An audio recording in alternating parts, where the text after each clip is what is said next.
नमस्कार साथियों, PT revision series में आप सभी का एक बार फिर से स्वागत है। आज हम बात करेंगे सितंबर 2022 के अंतर्राष्ट्रीय संबंधों से जुड़े उन अहम खबरों की जो हमारी पीटी के लिए बहुत इंपॉर्टेंट हो सकते हैं।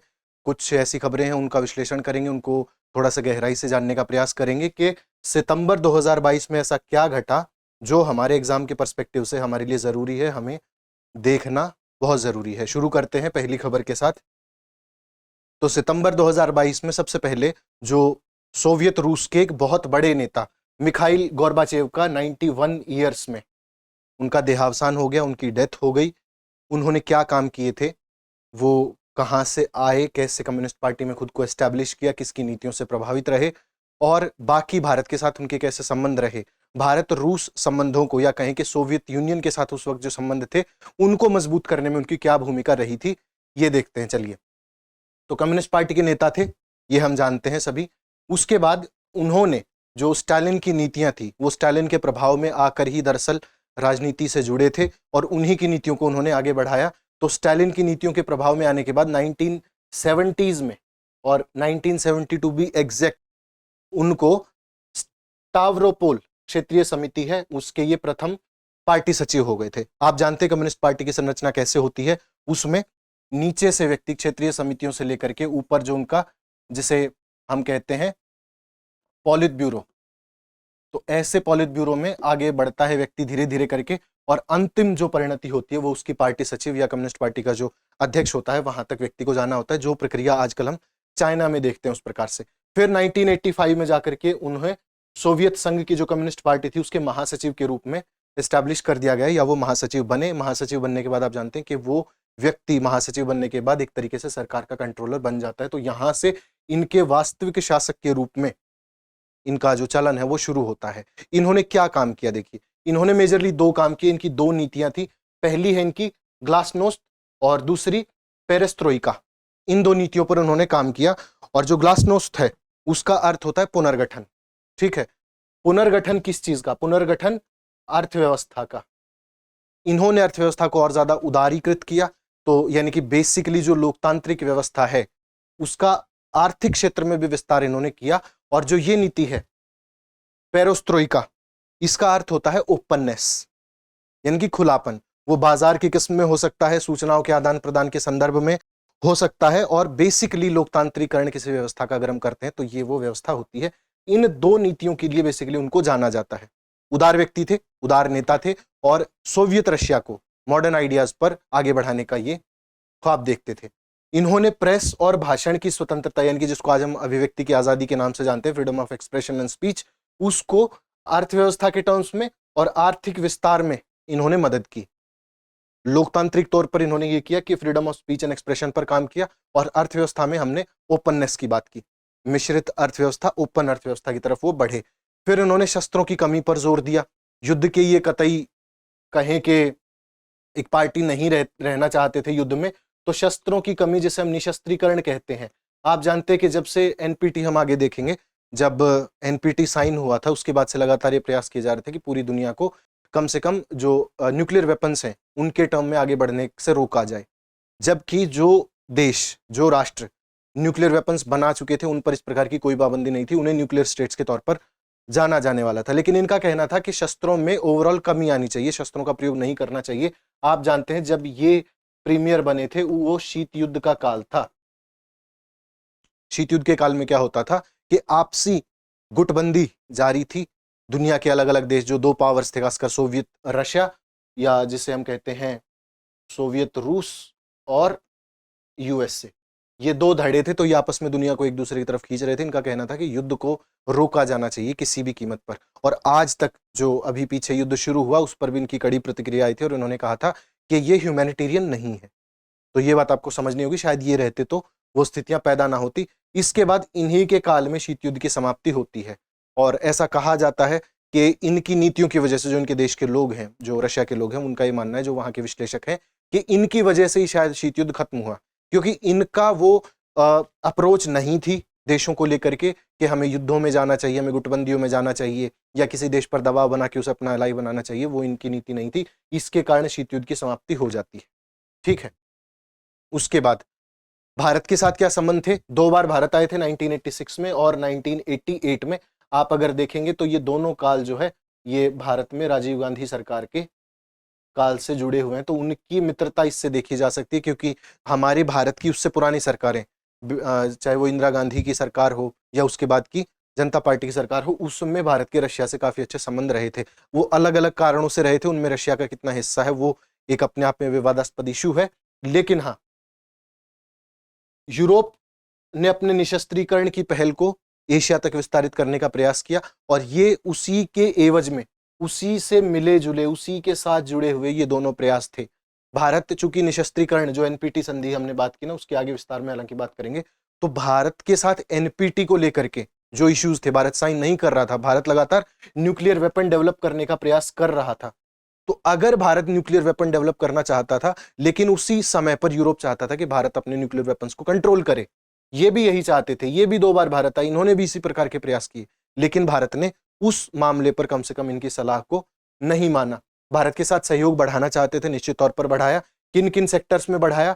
भारत ने सबसे मेजर जो है वो मिलिट्री इक्विपमेंट्स के बारे में, टेक्नोलॉजी के मामले में और स्पेस के मामले में, ये 3 ऐसे मुद्दे हैं जिन पर रशिया ने भारत का बहुत सहयोग किया है। इसी को अगर आप जोड़ करके देखेंगे, मिलिट्री जो इक्विपमेंट्स है उससे भारत की इंटरनल सिक्योरिटी को काफी हद तक मदद मिली। और भारत जो है गैर वार्सो संधि वाला पहला देश है जो जिसकी यात्रा इन्होंने की थी। ठीक है। और जो राजीव गांधी, जैसा मैंने आपसे कहा कि 2 बार उन्हीं के टेन्योर में भारत आते हैं, तो उन्होंने कहा था कि ये शांति के धर्म योद्धा हैं, क्रूसेडर ऑफ पीस, यानी कि वो पीस चाहते हैं पूरी दुनिया में, पीस से दुनिया रहे। इसके बाद उन्होंने भारत के संसद में जो अपने बयान दिए, जो भाषण दिए, उनकी भी काफी पूरे विश्व में चर्चा हुई। इंडियन मीडिया प्लस जो वेस्टर्न मीडिया है उसको काफी कवरेज मिली थी, और ऐसा माना जाता है कि इंडियन डिप्लोमेसी के उस समय में ये सबसे हाईएस्ट पॉइंट था कि रशिया जैसे देश का, सोवियत यूनियन जैसे देश का प्रीमियर भारत आकर के कुछ भाषण देता है और उसे पूरी दुनिया कवर करती है, तो ये भारत की जीत मानी जा रही थी। शीत युद्ध में क्या होता था? हमने बात की कि शीत युद्ध चल रहा था। शीत युद्ध क्या होता था? देखिए, सेकेंड वर्ल्ड वॉर जैसे ही खत्म होता था, उसके बाद पूरी दुनिया 2 धड़ों में बंटना शुरू हो गई, और अलग अलग देश चाहते थे कि पूरी दुनिया के देश उनके साथ किसी न किसी प्रकार के एलाई बन जाएं। क्यों बन जाएं? क्योंकि 2 धड़े हैं, यूएसए और सोवियत यूनियन। एक है पूंजीवादी देश और एक है समाजवादी। भारत में उस दौर में समाजवाद को लेकर के तरीके की बातें होती रहती थी। कोई समाजवाद को अच्छा मानता था, कोई इसके जो बुरे प्रभाव हैं उनको देखता था, कोई पूंजीवाद को बेहतर मानता था। तो इसी प्रकार से पूरी दुनिया अलग अलग देशों के साथ एलिनेशन में जाने के लिए तैयार थी। कैसे? यूएसए के साथ अगर आप देखेंगे तो उस वक्त के जो नव स्वतंत्र देश थे वो साझेदारी में जाने के लिए ज्यादा आतुर थे, जबकि सोवियत यूनियन के साथ वो देश ज्यादा अपनी साझेदारी बना रहे थे जो या तो अपने फाउंडेशंस को बहुत स्ट्रांग करना चाहते हैं, being a newly independent country, या वो देश जाना चाहते थे जो ऑलरेडी एस्टेब्लिश्ड हैं, जहां पर क्रांतियां हो चुकी हैं या जिनके आजादी को बहुत लंबा समय हो चुका है। और ये जो टसल थी, ये जो शीत युद्ध काल की टसल थी, ये बहुत लंबी अवधि तक चलती रही थी। 1991 में जाकर के इसका एंड हुआ था, और ये वही समय था जब गोर्बाचेव अपने राजनीति के पीक पर थे। विश्व 2 धड़ों में निश्चित तौर पर विभाजित था, और उस वक्त हालांकि कोई डायरेक्ट कॉन्फ्लिक्ट नहीं हुआ किसी भी देश का, आपस में किसी ने एक दूसरे के खिलाफ शस्त्र नहीं उठाए, लेकिन दोनों गुटों का प्रयास था कि ज्यादा से ज्यादा देश उनके एलाइज बने, उनकी विचारधारा को अपनाएं, उनके हिसाब से, उनके तरीकों से दुनिया के चलाने का ये काल था। और ये जो टर्म थी शीत युद्ध, ये कहां से आती है? 1945 में जॉर्ज ऑरवेल, आप जानते हैं, जिन्होंने 1984 लिखा है, आप में से बहुतों ने पढ़ा भी होगा। तो 1984 के लेखक जो हैं जॉर्ज ऑरवेल, उन्होंने लिखा पहली बार कि शीत युद्ध भी कोई टर्म होती है। अपने एक लेख में उन्होंने इसका प्रयोग किया था। भारत की क्या स्थिति थी उस वक्त जब ये थे, या जो इनका काल था, उस वक्त शीत युद्ध काल में भारत की क्या स्थिति थी? भारत 47 में आजाद होता है, सेकेंड वर्ल्ड वॉर हाल ही में खत्म हुआ है, नव स्वतंत्र देश है, भारत कर्जे में है, भारत के पास बेसिक रिसोर्सेज नहीं है, और दुनिया में 2 धड़े बन गए हैं, पूंजीवादी देश और समाजवादी देश। भारत अपने टर्म्स पे कभी भी इन दोनों देशों के साथ कोई संधि, कोई समझौता नहीं कर सकता था। तो ऐसे में भारत ने समझा कुछ अन्य देशों के साथ जो हाल ही में स्वतंत्र हुए थे या इतने स्टैब्लिश्ड नहीं थे जितने यूएसए और रशिया थे या सोवियत यूनियन उस वक्त था, उन्होंने 1955 में इंडोनेशिया के बांडुंग में एक कॉन्फ्रेंस होती है, एशिया अफ्रीका बांडुंग कॉन्फ्रेंस। उसमें क्या निर्णय लिया जाता है, नेहरू, नासिर, टीटो, जो तिकड़ी आप जानते हैं, तो भारत की तरफ से प्रधानमंत्री जवाहरलाल नेहरू गए थे और उनका यही स्टैंड था कि हम एक स्वतंत्र विदेश नीति रखेंगे, हम किसी के प्रभाव में कोई नीति नहीं बनाएंगे, हम नैम बनाएंगे, नॉन अलाइनमेंट मूवमेंट, गुट निरपेक्ष आंदोलन के हम प्रणेता बनेंगे और भारत उसका एक हिस्सा बना। अब इसमें अलग अलग तर्क हैं। समय समय पर भारत यूएसए के साथ साझेदारियां करता रहा। 70s 80s का दौर आप जानते हैं, रशिया का कितना प्रभाव भारत में था। भारत ने अपनी प्रियम्बल में जो चेंजेस किए वो ऐसा माना जाता है कि रशिया के प्रभाव में किए थे उस वक्त, सोवियत यूनियन के प्रभाव में किए थे उस वक्त। तो 1961 में उन प्रभावों से हट करके भारत ने साझेदारियां हर देश के साथ की, लेकिन 61 में जो बेलग्रेड में, यूगोस्लाविया में जो शिखर सम्मेलन हुआ, वो इसका पहला शिखर सम्मेलन माना जाता है। भारत ने हालांकि बाद में नॉन अलाइनमेंट मूवमेंट के शिखर सम्मेलनों में जाना छोड़ा। 2016 में प्रधानमंत्री गए, लेकिन धीरे धीरे भारत का उससे एलियनेशन होता गया, भारत उससे दूर होता चला गया और भारत ने भी एक धड़े को पकड़ना शुरू किया। लेकिन कम से कम इस वक्त तक जब भारत मुसीबत में था, गोर्बाचेव अभी राजनीति में नहीं आए थे, उससे पहले से भारत का यह था कि हम नॉन अलाइंड रहेंगे, किसी देश के साथ कोई साझेदारी नहीं करेंगे, कम से कम उसके दबाव में तो नहीं करेंगे।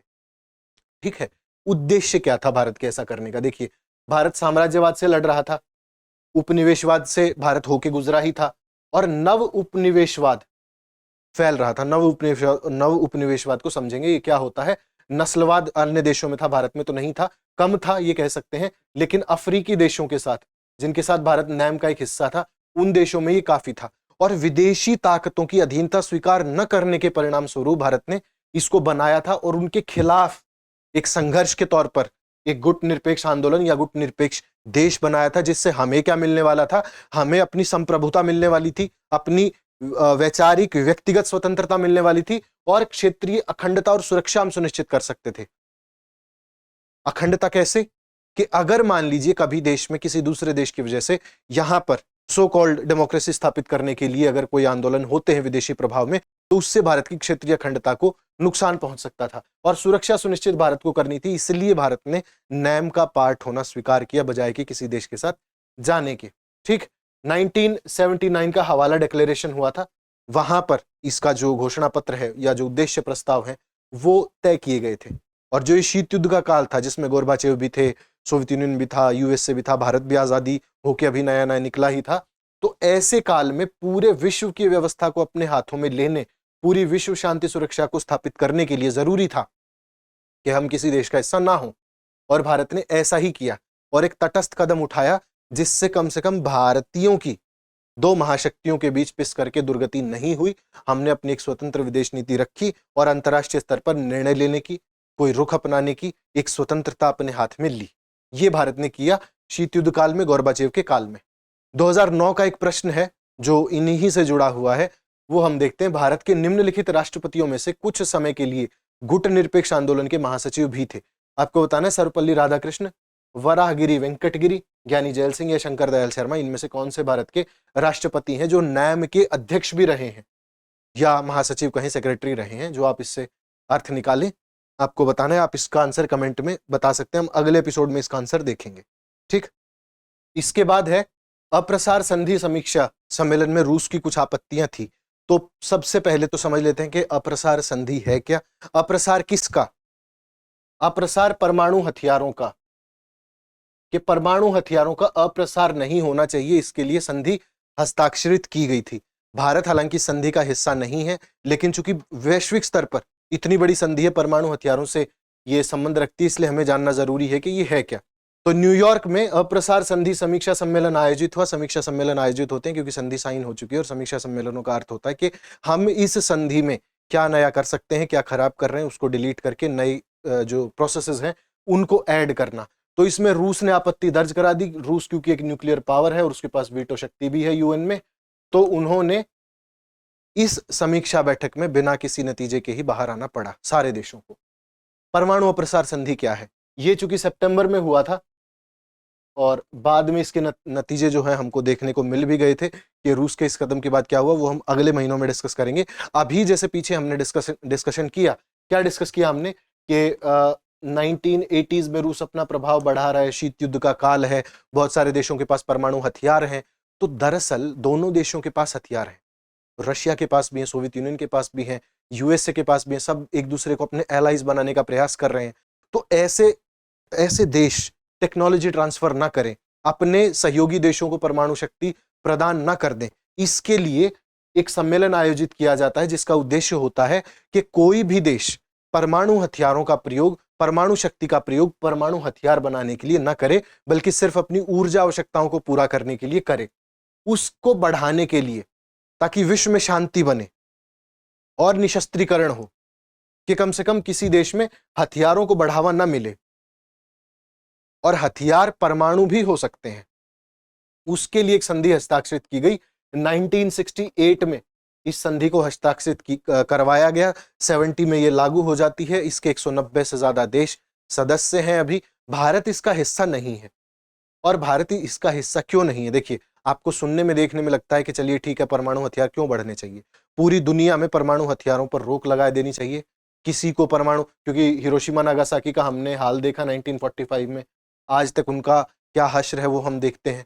तो पूरी दुनिया में परमाणु हथियार क्यों बढ़ाए जाने चाहिए? लेकिन उसका तर्क यह है कि कुछ मजबूत देश हैं, बड़े देश हैं, पावरफुल देश हैं, वीटो वाले देश हैं, जिन्होंने खुद के परमाणु हथियार बना लिए हैं, लेकिन अब वो चाहते हैं कि जो उनके नीचे लोग जो हैं, कंट्रीज जो हैं, जिनको उन्होंने अपना एलाई बना रखा है या सबजुगेट कर रखा है, ऐसे देशों के पास परमाणु हथियार नहीं जाने चाहिए। वो सिर्फ अपनी ऊर्जा आवश्यकताओं के लिए वो तकनीक हम ट्रांसफर कर देंगे, आप केवल अपनी ऊर्जा आवश्यकताएं पूरी करिए, लेकिन आप हथियार नहीं बना सकते। ये इसका मेजर लॉजिक भी है। इसी लॉजिक के तहत ईरान पर कई बार आपने देखा होगा सैंक्शंस लगते रहते हैं, तो ईरान इसके नेगेटिव इफेक्ट्स झेल चुका है। हालांकि ईरान रुका नहीं है, रूस के सहयोग से अभी भी ईरान अपने हथियारों को बढ़ाने में लगा हुआ है। उन्होंने करीब 85% तक अपने यूरेनियम को प्योरीफाई कर लिया है, और जिस दिन वो 90% इसको कर लेंगे, वो परमाणु हथियार बनाने के लायक हो जाएंगे, परमाणु हथियार बना लेंगे और खतरा होंगे पूरे विश्व के लिए। फिर अपने टर्म्स पर डिक्टेट करके वो किसी से भी कुछ भी संधि साइन करवा सकते हैं, किसी देश को अपने दबाव में ले सकते हैं। ये समस्याएं उत्पन्न हो सकती हैं किसी भी देश के सामने, और खास करके यूएसए जैसे देश के सामने। ये जो संधि है, ये एकमात्र संधि है जो बाध्यकारी संधि है, और शायद इसीलिए भारत इसका पार्ट नहीं हुआ। भारत ने परमाणु हथियार बनाने के अपने कार्यक्रम पर कार्य शुरू कर दिया था। बहुत पहले हम परमाणु हथियार बना चुके होते, लेकिन कुछ अप्रिय घटनाएं हुई हमारे वैज्ञानिकों के साथ, उसके बाद हम ऐसा नहीं बना सके। लेकिन फिर अलग अलग तर्क दिए जाते रहे कि आप क्या सिर्फ परमाणु ऊर्जा का प्रयोग परमाणु हथियारों के लिए करेंगे या ऊर्जा आवश्यकताओं के लिए भी करेंगे। भारत इसका हिस्सा नहीं रहा, और एक वैध रीजन आप कह सकते हैं भारत ने दिया उसका हिस्सा न बनने के लिए। फिर ऐसे भी कई देश थे। इस संधि के हिसाब से 1 जनवरी 1967 तक जो देश परमाणु हथियार बना चुके हैं उनको परमाणु शक्ति कहा गया, और उसके बाद कोई देश नहीं बना सकता, टेक्निक ट्रांसफर भी नहीं कर सकता। यह मेजर भारत को आपत्ति थी कि बाकी देश कभी भी हमलावर हो सकते हैं, हमें अपने सेल्फ डिफेंस में, अपनी इंटेग्रिटी के लिए, अपनी सोवरेनिटी के लिए, अपनी क्षेत्रीय अखंडता के लिए आवश्यक है कि हम परमाणु हथियार रखें। और हमारे प्रधानमंत्री वाजपेयी जी का एक कथन भी है, उन्होंने कहा था कि हम किसी को डराने के लिए, किसी का गलत इस्तेमाल करने के लिए परमाणु हथियार नहीं बना रहे हैं, बल्कि हम अपनी सुरक्षा के लिए परमाणु हथियारों का प्रयोग करेंगे बस। भारत ने यही कहा हस्ताक्षर न करते हुए, और ऐसे 5 देश और थे जिसमें पाकिस्तान, इजराइल, उत्तर कोरिया और दक्षिणी सूडान थे, जो या तो इसका हिस्सा ही नहीं बने, और हिस्सा बने तो वो इससे बाहर निकल गए, क्योंकि वो भी परमाणु हथियार बनाना चाहते थे, भेदभावपूर्ण इसको मानते थे। और अप्रसार संधि के जो उद्देश्य हैं वो अंतरराष्ट्रीय संधियों का विरोध करते हैं। कैसे? वो कॉन्ट्राडिक्शन में है। जहां पूरी दुनिया आपस में एक दूसरे के लिए बराबर है, समान है, वहां अगर कोई देश किसी दूसरे देश को यह बताता है कि आप परमाणु हथियारों का प्रयोग नहीं कर सकते, आप परमाणु हथियार डेवलप नहीं कर सकते, तो ये दूसरे देशों की सोवरेनिटी पर एक हमला है। और सोवरेनिटी पर हमला ना हो, इसके लिए जो ये 4-5 देश थे, 5 नेमली, वो इससे बाहर हो जाते हैं। रूस ने अभी के जो एनपीटी समीक्षा सम्मेलन जो हुआ उसमें अपनी कुछ असहमतियां प्रकट की। वो क्या चिंताएं हैं उनको समझते हैं। रूस का कहना है कि बहुत सारी समस्याएं उत्पन्न हो सकती हैं। कैसी? जैसी 1986 में आपने नाम सुना होगा चेरनोबिल या शर्नोबिल, जो भी इसका सही नाम होता है, वो घटना हुई, दुर्घटना हुई भारत में। जैसे भोपाल गैस ट्रेजेडी हुई थी बहुत बड़ी, हालांकि वो परमाणु नहीं थी। चेरनोबिल में एक परमाणु रिएक्टर होता है जिसके साथ कुछ दिक्कत उत्पन्न होती है, गड़बड़ी उसमें आ जाती है, और उसके बाद वहां उसका फैलाव होता है, जो रेडिएशंस है परमाणु की उनका। तो इस प्रकार की जो आपातकालीन वैश्विक समस्याएं हैं वो परमाणु के प्रसार से आहत हो सकती हैं, उनको नुकसान पहुंच सकता है, इसलिए हमें इन पर रोक लगानी चाहिए, ये रूस का कहना था। फिर अगर इनके उपयोग का खतरा किसी भी समय उत्पन्न होता है तो वो आज सबसे ज्यादा हो सकता है, क्योंकि दुनिया का लगभग हर देश परमाणु हथियार बनाना चाहता है, इस होड़ में आगे बढ़ना चाहता है, और इनके बढ़ते खतरे के प्रभाव को देखते ही हमें आवश्यक है कि हम समय रहते अपनी इसी समय सीमा में परमाणु हथियारों को रोकें, परमाणु हथियारों के प्रभाव को रोकें, उनके बढ़ने को रोकें और निशस्त्रीकरण की तरफ बढ़ें। ये रशिया का कहना है, ये रशिया चाहता है, लेकिन एक तर्क इसमें यह है कि अगर आप खुद बना चुके हैं तो आप दूसरे को ऐसा न करने से कैसे रोक सकते हैं या करने के लिए कैसे मजबूर कर सकते हैं।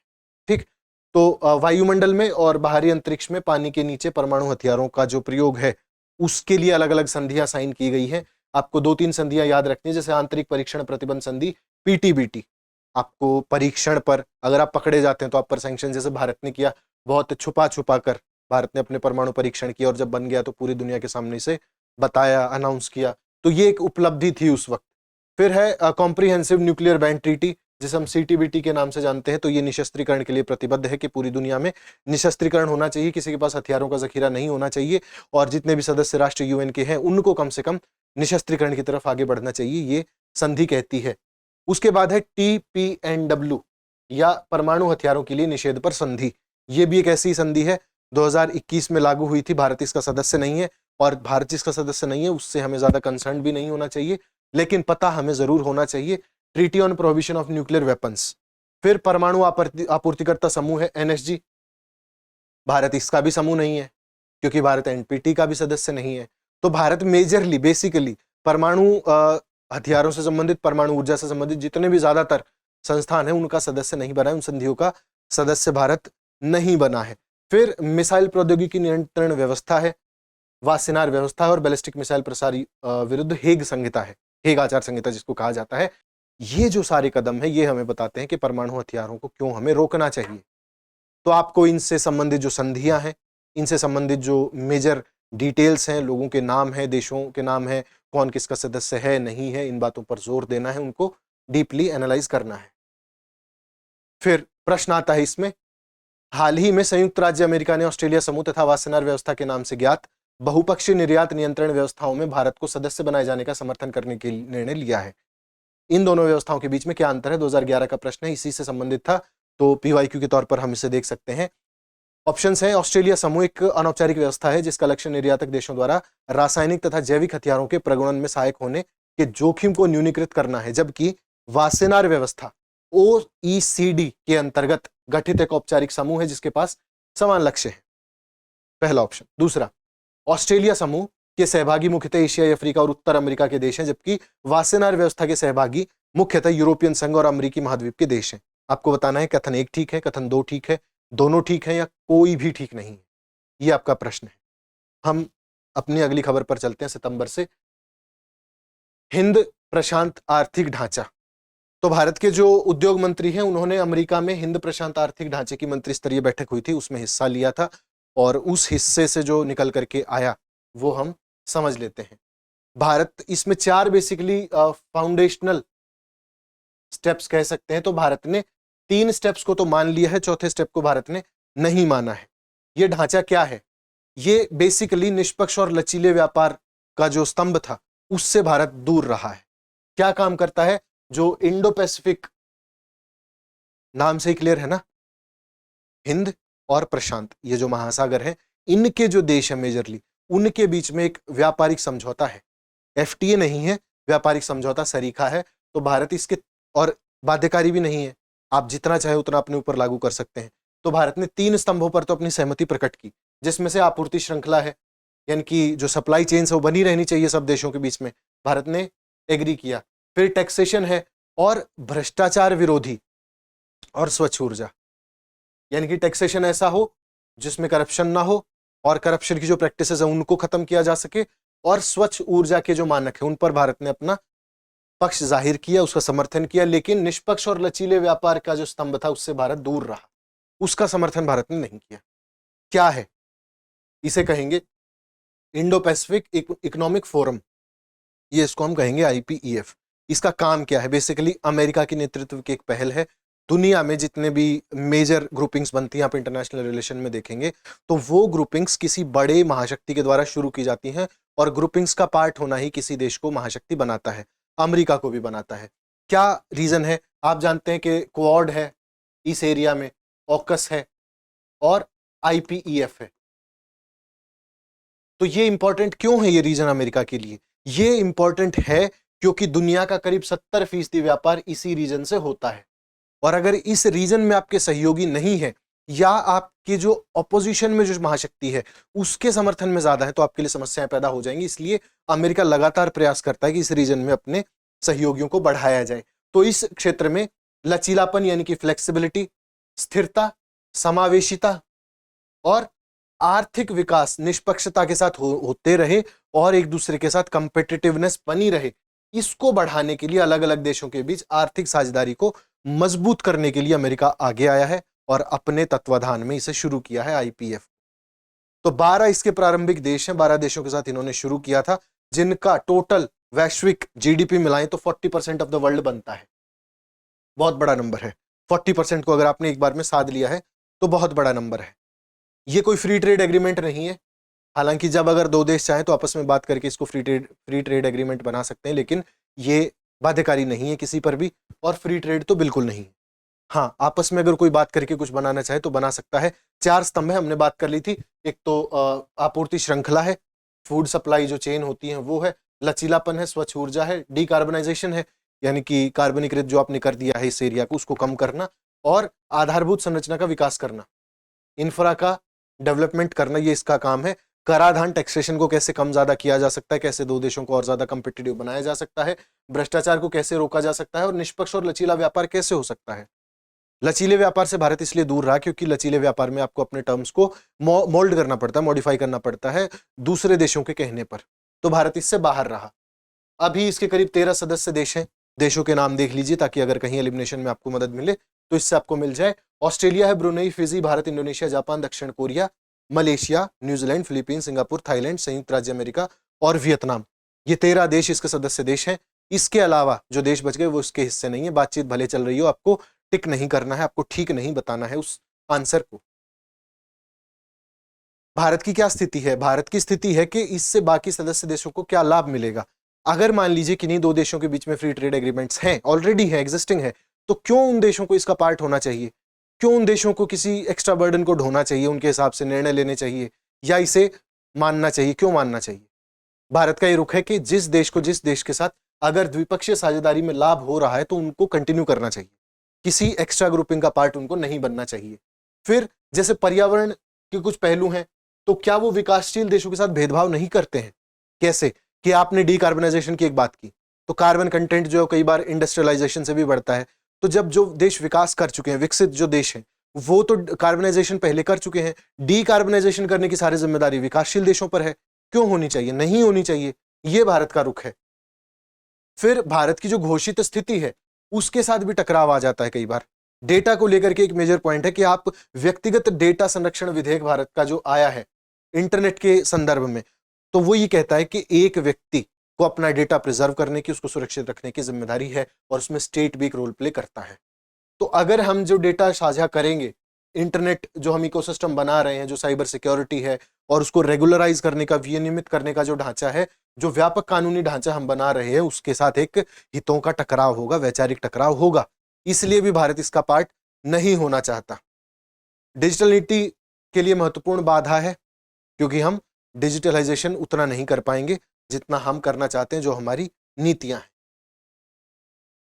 फिर अन्य व्यापार समझौते कौन से हैं और उनसे ये कैसे अलग है? IPEF जो है बाकी समझौतों से कैसे अलग है?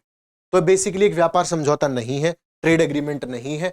4 स्तंभ है, वो बाध्यकारी भी नहीं है किसी के ऊपर। आप जितना चाहे उतना मान सकते हैं, न मानना चाहे न माने, आपकी मर्जी। शामिल होना है, छोड़ना है, जो व्यवस्था है आपके ऊपर है। एक देश निर्णय लेने के लिए स्वतंत्र है। तो 3 स्तंभों में भारत शामिल हो गया है। और हिंद प्रशांत पर भारत का क्या दृष्टिकोण रहा है? आप जानते हैं क्वाड साझेदारी है, ऑकस है, और भारत लगातार इसके जो पड़ोसी देश हैं इंडो पैसिफिक में, उनके साथ लगातार बातचीत करता रहता है। हमने पिछले एपिसोड में बात की थी कैसे मलेशिया के साथ, श्रीलंका के साथ, मालदीव के साथ और जो बाकी देश हैं हिंद प्रशांत के, उनके साथ भारत कैसे सहयोग बढ़ा रहा है। तो निश्चित तौर पर सक्रिय है, समर्थक है, क्वाड उसमें एक मेजर रोल प्ले करता है। नियम आधारित बहुध्रुवीय क्षेत्रीय व्यवस्था जो है उसमें भारत खुद को प्लेस करना चाहता है और कर रहा है। तो ये भारत की स्थिति है। प्रश्न 2021 मेंस का है, भारत प्रशांत महासागर क्षेत्र में चीन की महत्वाकांक्षाओं का मुकाबला करना नई त्रिराष्ट्र साझेदारी ऑकस का उद्देश्य है। वर्तमान परिदृश्य में ऑकस की शक्ति और प्रभाव की विवेचना कीजिए। यह आपको बताना है।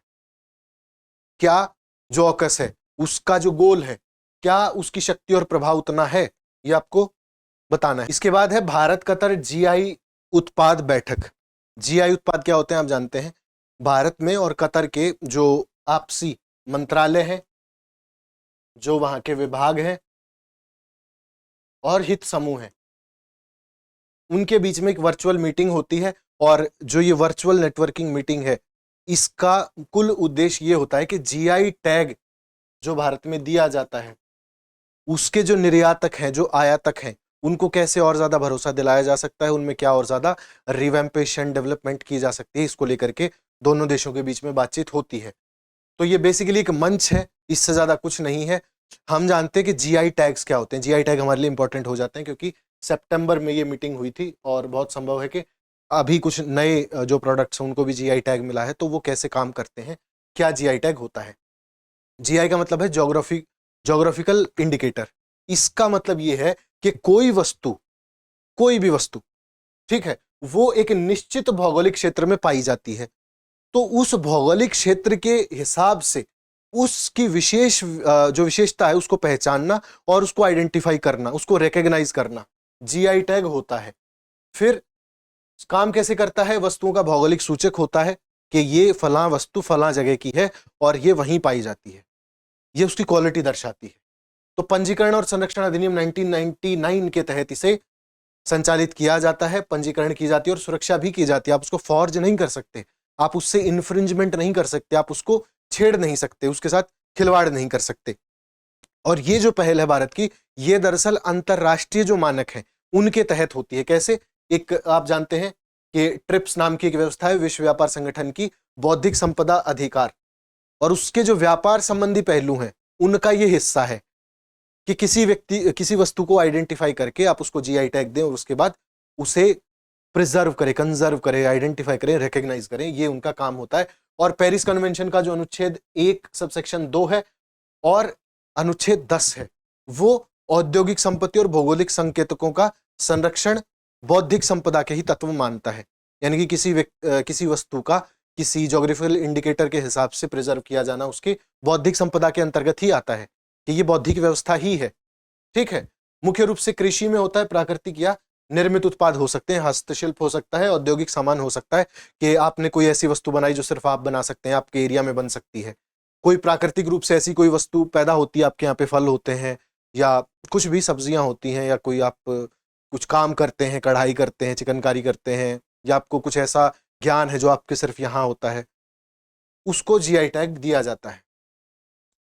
पंजीकरण कितने दिनों के लिए होता है? 10 साल के लिए होता है, फिर 10-10 साल के लिए आप उसको रिन्यू भी करा सकते हैं। महत्व क्या है? अगर आप उन वस्तुओं का निर्यात करते हैं तो आपको निश्चित तौर पर उसके विपणन के लिए आपके नाम का कोई दुरुपयोग नहीं कर सकता। अगर आप बनारसी साड़ी बनाते हैं, आपके यहाँ बनती है, तो अगर बनारसी साड़ी कोई केरला से बना के बेचेगा तो ऐसा नहीं कर सकता, क्योंकि बनारसी साड़ी का मतलब है कि वो बनारस में बनी है या उस तरीके से बनी है जैसे बनाई जानी चाहिए, उसके लिए निश्चित प्रक्रिया होती है। ठीक है, भौगोलिक संकेतक होता है, पंजीकृत भौगोलिक संकेतक होता है, और अनाधिकृत उपयोग इसका नहीं किया जा सकता। अगर कोई व्यक्ति खरीदता है, अगर उसको ज्यादा में पैसे में दी जाती है कोई वस्तु, तो वो कम से कम इस बात के लिए श्योर हो सकता है कि ये अगर इसको जीआई टैग मिला हुआ है और मुझे ये वस्तु मिली है तो ये प्रमाणित है। तो प्रमाणन किसी वस्तु का जो है वो जीआई टैग्स के अंतर्गत हम कर सकते हैं। फिर रजिस्ट्रेशन की क्या प्रक्रिया है इसमें? उसके बाद जो एक पॉइंट बचता है ना हमारा, कानूनी सुरक्षा प्रदान की जाती है और दूसरे देशों में भी इसको व्यवस्था में कानून के तहत लाया जाता है। रजिस्ट्रेशन होता है, पहले आवेदन आपको करना पड़ता है, फिर प्रारंभिक जांच होती है कि अच्छा ये है नहीं है, फिर परीक्षा उसकी की जाती है, फिर कारण बताओ नोटिस होता है अगर क्यों आपको इसमें शामिल किया जाना चाहिए, उसके जवाब से लिए जाते हैं। फिर भौगोलिक संकेतक पत्रिका में प्रकाशन किया जाता है, फिर पंजीकरण होता है, और फिर पंजीकरण होने के बाद अगर आपका कोई प्रयोगकर्ता इसको इन्फ्रिंज करता है तो उसके खिलाफ कार्रवाई भी इसमें की जाती है। इसमें व्यक्ति, उत्पाद और संगठन या प्राधिकरण का कोई संघ इसमें आवेदन कर सकता है इस व्यवस्था के लिए। ठीक है। जीआई टैग उत्पाद कौन से हैं, मेजरली कौन से हैं, आपको देखने की इस साल जो ऐड हुए हैं आपको थोड़ा सा उसमें भी देखना है कौन कौन से हुए हैं। इससे पहले बासमती चावल है, दार्जिलिंग चाय है, Chanderi fabric, Mussoorie silk, Kullu shawl, Kangra चाय, तंजावुर पेंटिंग, इलाहाबाद सुरखा, फरुखाबाद प्रिंट, लखनऊ जरदोजी, कश्मीरी केसर, कश्मीरी अखरोट की लकड़ी की नक्काशी, ये जो चीजें हैं ना ये जीआई टैग्स के अंतर्गत है, इंपॉर्टेंट है। नए जीआई टैग्स भी हमें देखने, पुराने भी देखने, क्योंकि ये इंपॉर्टेंट हमारे लिए हो जाता है। फिर भारत में अभी करीब 400 से अधिक पंजीकृत भौगोलिक संकेतक हैं, जीआई हैं, जिनमें से 150 जो हैं वो कृषि और खाद्य उत्पाद हैं। 100 से ज्यादा जीआई उत्पाद जो कृषि और प्रसंस्करण उद्योग निर्यात विकास प्राधिकरण अनुसूचित उत्पादों के तहत अधिसूचित हैं, जिसमें से ताजे फल हो सकते हैं, सब्जियां हो सकती हैं, इस प्रकार की जो चीजें हैं वो जीआई टैग्स के अंतर्गत लाई गई हैं भारत में। ठीक है, तो भारत और कतर के क्या संबंध है उनको थोड़ा सा देख लेते हैं। उपराष्ट्रपति ने 2022 में कतर की यात्रा की थी, जीआई टैग की मीटिंग होती है और भारत कतर स्टार्टअप ब्रिज एक बनाया गया ताकि भारत में जो स्टार्टअप्स पैदा हो रहे हैं उनका कैसे हम अंतर्राष्ट्रीय स्तर पर लाभ ले सकते हैं, खास करके कतर के साथ में। तो करीब 70,000 स्टार्टअप भारत में है, 100 से ज्यादा यूनिकॉर्न भारत में है, जिनकी वैल्यूएशन करीब 300 बिलियन अमेरिकी डॉलर है। ठीक है, इसके अलावा भारत कतर के साथ मिलकर जो ISA है, अंतर्राष्ट्रीय सौर गठबंधन, अक्षय ऊर्जा का जो बढ़ावा देता है, भारत नेतृत्व करता है उसका, और भारत चाहता है कि कतर भी उसका एक हिस्सा रहे और एक ऐसा पार्टनर बने जो बहुत आगे बढ़ के काम करता है।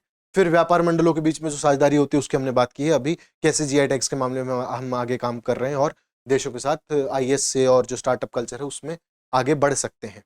ठीक है, बहुमंचीय पक्ष जो है उस पर भारत का क्या सहयोग है, जो अंतर संसदीय संघ है, इंटर पार्लियामेंट्री यूनियन जो है वो भारत की काफी ज्यादा है, पार्लियामेंट्री काफी एक्सचेंजेस भारत में होते रहते हैं। फिर एशियाई संसदीय सभा है और अन्य बहुमंचीय पक्ष जो है वहां पर भारत और कतर लगातार सहयोगी बने रहते हैं। भारत न सिर्फ बहुपक्षीय बल्कि एक पक्षीय या आपस में जो दोनों के आदान प्रदान होते हैं उसमें भी काफी आगे है। व्यापार 2020 में 1.34 बिलियन डॉलर था, भारत का जो निर्यात था वो इतना था, जिसमें से करीब 25 वर्षों में 16.5% बढ़ा है। 1955 में हमारा टोटल व्यापार 29.3 मिलियन डॉलर था, जो कि बढ़कर 2020 में 1.3 बिलियन डॉलर हो गया है। बहुत ज्यादा हमने कोई बड़ा विकास नहीं किया है, बट हाँ सिग्निफिकेंट विकास भारत ने किया है। आयात की बात करें तो निर्यात 1.3 बिलियन डॉलर है, आयात है 7.25 बिलियन डॉलर। डेफिसिट में भारत है निश्चित तौर पर। भारत मेजरली कतर को चावल, आभूषण और सोना ये चीजें एक्सपोर्ट करता है। आयात क्या करता है, पेट्रोलियम गैस करता है, क्रूड पेट्रोलियम करता है, और हेलोजिनेटेड हाइड्रोकार्बन्स भारत इंपोर्ट करता है कतर से। ठीक है, और कतर की जो हिस्सेदारी है दोनों देशों के कुल व्यापार में, और खासकर प्राकृतिक गैस की अगर बात करें तो सबसे ज्यादा मेजर कॉन्स्टिट्यूएंट है, अकाउंट्स फॉर 41%। तो इतनी ज्यादा भारत के साथ कतर की साझेदारी है। फिर प्रश्न इसमें से अगर प्रीवियस ईयर देखें 2015 का, तो निम्नलिखित में से किसे भौगोलिक संकेतक का दर्जा प्रदान किया गया है? बनारस के जरी वस्त्र एवं साड़ी, राजस्थानी दाल बाटी चूरमा, तिरुपति लड्डू। आपको बताना है एक है, केवल एक है, दो या तीन है, एक और तीन है, या सभी है, एक दो तीन है। ठीक है, इसके बाद है पूर्विक आर्थिक मंच। पूर्वी आर्थिक मंच यानी कि किसका पूर्वी आर्थिक मंच? सितंबर की खबर है, पूर्व यानी रूस का पूर्व। ठीक है, तो रूस ने व्लादिवोस्तोक में 7वां जो पूर्वी आर्थिक मंच था उसकी अध्यक्षता की, उस मंच की मेजबानी की। इसका काम क्या है, ये काम कैसे करता है? ये दो देशों के बीच में व्यापार बढ़ाने को लेकर के काम करता है, लेकिन रशिया चाहता है कि जो उसका ईस्टर्न एंड है उस पर ज्यादा डेवलपमेंट हो, वहां ज्यादा निवेश आए, वहां ज्यादा कार्य किया जाए। इसके लिए कारोबारियों के साथ मीटिंग आयोजित की जाती है, बहुत देशों के कारोबारी वहां पर आते हैं, वहां पर इन्वेस्टमेंट के लिए देशों को कहा जाता है। स्थापना 2015 में हुई थी RFE की, जिसमें विदेशी निवेशकों को यहां इन्वेस्ट करने के लिए प्रोत्साहित किया जाता है। इसे हम EEF कहते हैं, ईस्टर्न इकोनॉमिक फोरम। तो इसमें दो देशों की आपसी आर्थिक क्षमता बढ़े, एक तो पूर्वी हिस्से की रूस की बढ़े, प्लस जो कारोबारी वहां पर निवेश कर रहे हैं उनको भी अपने इन्वेस्टमेंट पर अच्छा रिटर्न मिले, इसके लिए रूस प्रयास करता है। फिर आपको अच्छी व्यावसायिक इकोसिस्टम एक दिया जाए, पारिस्थितिकी दी जाए, ताकि आपको टैक्सेशन में समस्या ना आए, आपकी आपूर्ति श्रृंखला में कोई समस्या ना आए, सप्लाई चेन आपकी बनी रहे, कारोबारी आपको मिलते रहे, वहां पर आपको वर्क फोर्स मिलती रहे, सस्ती वर्क फोर्स मिलती रहे, ऑफिस स्टैब्लिश करने के लिए जगहें आपको मिलती रहे, कम से कम ये जो सारे काम है इसको कहते हैं व्यावसायिक पारितंत्र। और वो वहां पर अगर दिया जाएगा तो निश्चित तौर पर आपका एक इकोसिस्टम जनरेट होगा, जिससे आप निवेश भी ला सकते हैं, निवेशकों को वहां पर जमा के रख भी सकते हैं। बुनियादी ढांचा जो है वो उसको मजबूत करने का प्रयास किया जा रहा है ईस्टर्न फ्रंट पर रशिया के द्वारा। परिवहन दिया जा रहा है ताकि कम्युनिकेशन करने में आसानी हो। खनिज उत्खनन कर सकते हैं, निर्माण कर सकते हैं, उद्योग और कृषि पर केंद्रित जो भी आपके स्टार्टअप्स हैं, जो भी कंपनीज हैं, जो भी कारोबारी है, वो इन क्षेत्रों में कम से कम ज्यादा इन्वेस्टमेंट कर सकते हैं। इसके लिए रूस का प्रयास है। इसमें फिर मेजर कौन से कंट्रीज हैं? चीन है, कोरिया है, जापान है और भारत इसका एक बहुत बड़ा हिस्सा है। चाइना सबसे बड़ा निवेशक है, भारत भी इसका एक मेजर पार्ट है। चाइना बीआरआई के तहत काम कर रहा है और पोलर सी रूट जो है, जो आप जानते हैं पोलर सी रूट के बारे में हमने बात की थी, नहीं तो आगे हम इसमें बात करने वाले हैं। इन पर क्षमता बढ़ाने के लिए चीन लगातार प्रयास कर रहा है और यहां उनका बहुत ज्यादा इन्वेस्टमेंट जा रहा है। चीन का कुल निवेश करीब 90% यहां पर है और बाकी का 10% है। तो आप देख सकते हैं कितना ज्यादा टैंडम में दोनों देश चल रहे हैं। उद्देश्य क्या है? एशियाई व्यापारिक मार्गों को रूस से जोड़ना है कि जितने भी देशों का व्यापार होता है वो कम से कम रूस से जुड़ जाए और इस क्षेत्र को रणनीतिक क्षेत्र के तौर पर विकसित किया जाए। क्योंकि आप जानते हैं कि ईस्टर्न पार्ट रशिया का जो है, मॉस्को वेस्ट में पड़ता है, तो ईस्टर्न पार्ट जो वो नेग्लेक्टेड पार्ट है ज्यादातर, तो उसमें विकास किया जाए, उसकी जो अलग अलग डायमेंशन है उनको खोला जाए, ये प्रयास रूस कर रहा है। ठीक है, उसमें जो एरिया है व्लादिवोस्तक जहां पर ये आयोजित की गई थी वो जगह है, उसके अलावा खाबरोवस्क है, उलान उड़े है, चिता है, ये जो शहर हैं, ये जो जगहें हैं, इनको विकसित करना है, यहां पर इन्वेस्टमेंट लाना है, ये रूस का प्रयास है। और फिर चीन और एशियाई शक्तियों की मदद से आर्थिक संकट और जो प्रतिबंध है कम से कम उनसे बचना है, क्योंकि कभी भी सैंक्शंस लग सकते हैं, कभी भी आपने युद्ध किया है तो आपके ऊपर अलग अलग देशों के साथ अलग अलग समस्याएं उत्पन्न हो सकती हैं, उनसे बचने के लिए ये कदम हो सकता है।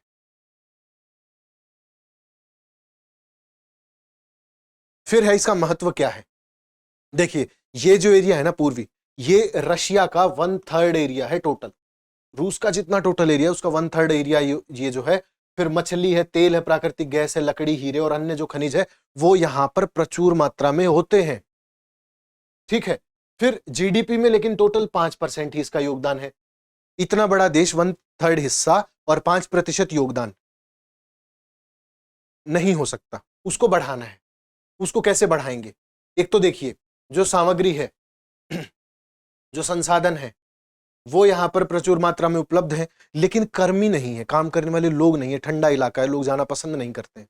अगर आपको भी भेजें या किसी और व्यक्ति को वहां सेटल कराने का प्रयास करें तो वो व्यक्ति वहां पर नहीं जाते हैं। ठीक है, तो इसके लिए खरीद, आपूर्ति और जो क्लाइमेटिक कंडीशंस हैं वो इस बात की अनुमति नहीं देती कि आप वहां पर एक हब एस्टैब्लिश करें। तो रणनीतिक अवस्थिति निश्चित तौर पर है, एशिया का प्रवेश द्वार भी है, मान लिया, लेकिन कर्मी नहीं है, काम की अनुपलब्धता नहीं है, कर्मियों की अनुपलब्धता है, उसको दूर करना है और यही रशिया का प्रयास है। फिर भारत के लिए क्या महत्व है फोरम का? भारत एक तो देखिए अपने प्रभाव का विस्तार कर सकता है। भारत जितना ज्यादा डेवलपमेंट करेगा, जितना ज्यादा निवेश वहां पर करेगा, तो वो भारत के कर्मियों के लिए, भारत अब देखिए एक तो कर्मी भारत भेज सकता है, दूसरा निवेशक भारत भेज सकता है। और जितना ज्यादा प्रभाव किसी देश पर इन चीजों का रहता है उतना किसी चीज का नहीं रहता है। क्यों? क्योंकि भारत जैसे ही अपने इन्वेस्टमेंट को पुल आउट करने के प्रयास करेगा, या कोई भी देश जब आपको अपना इन्वेस्टमेंट पुल आउट करने की धमकी देता है तो आप बैकफुट पर चले जाते हो, या अगर आपके फ्रेंडली रिलेशंस हैं उस कंट्री के साथ तो आपका investment as a friendly gesture भी काम करता है कई बार। तो ये भारत वहां पर कर सकता है, अपने प्रभाव को बढ़ा सकता है।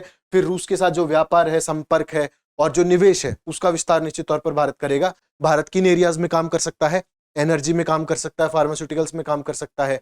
फिर सी कॉन्टेक्ट जो है भारत का, स्वास्थ्य सेवा जो है भारत की, ये कुछ मेजर एरियाज हैं। टूरिज्म है भारत का, हीरा व्यापार है और आर्कटिक में अपना जो सहयोग है उसको मजबूत भारत कर सकता है। 6-7 चीजें हैं जिसमें भारत मेजरली काम कर सकता है।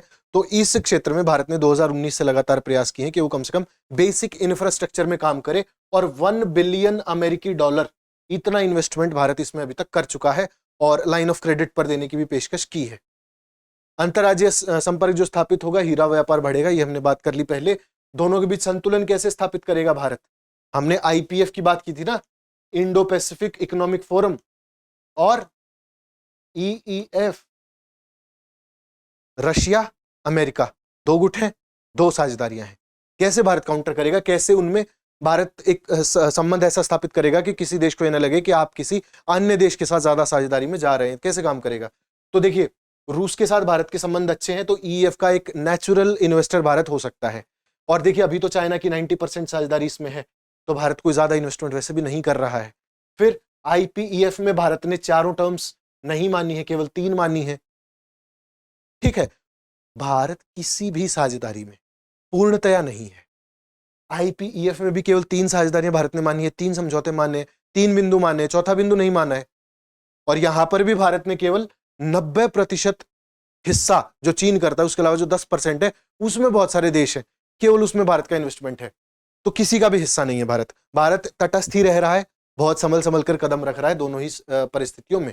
ठीक है, फिर अगर बात करें रशिया के साथ, अगर भारत इसमें ज्यादा साझेदारी दिखाता है तो चीन के साथ अपने रिश्ते नॉर्मलाइज करने में भारत को एक एज मिल सकता है। और ये कहें कि अगर कहीं रशिया में, ईईएफ में भारत अगर कहीं चाइना के साथ किसी विवाद में उलझता है तो यहां पर भारत के घर में भी टेंशन्स को बढ़ावा देगा। तो भारत नहीं चाहता कि किसी बाहर देश में इन्वेस्टमेंट को लेकर के या किसी गुट का हिस्सा बनने को लेकर के भारत किसी ऐसी समस्या में फंसे जो भारत के लिए बहुत समस्या पैदा कर दे। ठीक है, तो भारत ईईएफ में भी और आईपीएफ में भी किसी में पूर्णतया साझेदार नहीं है। ठीक, प्रश्न है इससे संबंधित 2015 का प्रीवियस ईयर है, निम्नलिखित में से भारत किसका सदस्य है? आपको बताना किसका सदस्य है। एशिया प्रशांत आर्थिक सहयोग, दूसरा है दक्षिण पूर्व एशियाई राष्ट्रों का संघ, तीसरा है पूर्वी एशिया शिखर सम्मेलन। 3 है, आपको बताना है किसका भारत सदस्य है। 1 या 2 का है, केवल 3 का है, 1, 2, 3 का है, या भारत इनमें से किसी का सदस्य नहीं है। ये आपके ऑप्शंस हैं। तो आज के लिए इतना ही। हमने सितंबर के अंतर्राष्ट्रीय संबंधों से संबंधित प्रश्न देखे, उनकी बहुत विस्तार में चर्चा की। हम आगे भी आपके लिए प्रीलिम्स के एग्जाम से संबंधित जितने भी इंटरनेशनल रिलेशंस में जो भी महत्वपूर्ण खबरें हैं उनका विस्तार करेंगे, प्रीलिम्स की नज़र से उनको समझेंगे। हमारी ये सीरीज आपको कैसी लग रही है कमेंट बॉक्स में कमेंट करके जरूर बताएं। वीडियो पसंद आता है तो लाइक करें।